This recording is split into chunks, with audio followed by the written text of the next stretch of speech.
పటాన్ చెరువు నీటిపారుదల శాఖ సబ్ డివిజన్ పరిధిలో ఎన్ఓసి జారీ చేస్తున్నందుకు గాను బాధితుడి నుంచి ₹1,00,000 లంచం తీసుకుంటూ అవినీతి నిరోధక శాఖకి అడ్డంగా దొరికిపోయారు ఓ అవినీతి అధికారి.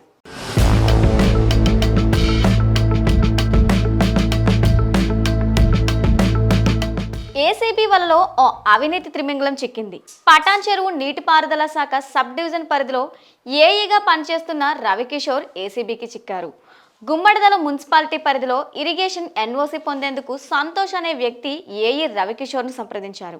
అయితే ఎన్ఓసి జారీ చేసేందుకు గాను లంచం డిమాండ్ చేశారు. దీంతో బాధితుడు ఏసీబీ అధికారులకు ఫిర్యాదు చేశాడు. బాధితుడు ఫిర్యాదు మేరకు రంగంలోకి దిగిన ఏసీబీ డీఎస్పీ శ్రీధర్ అధికారి ఆట కట్టించడానికి పక్కా స్కెచ్ వేశారు. బాధితుడు సంతోష్ను పంపించి పటాన్ చెరువు ఇరిగేషన్ సబ్ డివిజన్ కార్యాలయంలో ఏఈ రవికిషోర్కి ₹1,00,000 నగదు లంచం ఇప్పించారు. బాధితుడు లంచం ఇస్తుండగా సదరు అధికారిని రెడ్ హ్యాండెడ్గా పట్టుకున్నారు. ఏఈ రవికిషోర్ నుంచి ₹1,00,000 స్వాధీనం చేసుకుని అదుపులోకి తీసుకుని ఏసీబీ అధికారులు విచారిస్తున్నారు.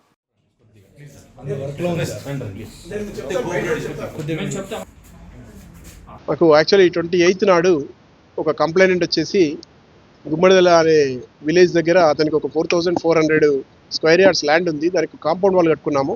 ముందర ఒకటి నాలా లాగా ఉంటే అతనే ఒక నాలా లాగా కన్స్ట్రక్షన్ చేశాడు, దాన్ని మోరీలాగా చేస్తే కన్సర్న్ గుమ్మడిదల ఏఈ గారు అనేటువంటి రవికిషోర్ గారు వచ్చి అతను బెదిరించాడు. ఇది మొత్తము నేను హైడ్రాన్ని పిలిపించేస్తాను, డెమోలిషన్ చేయిస్తానని చెప్పేసి అతను బెదిరించాడు.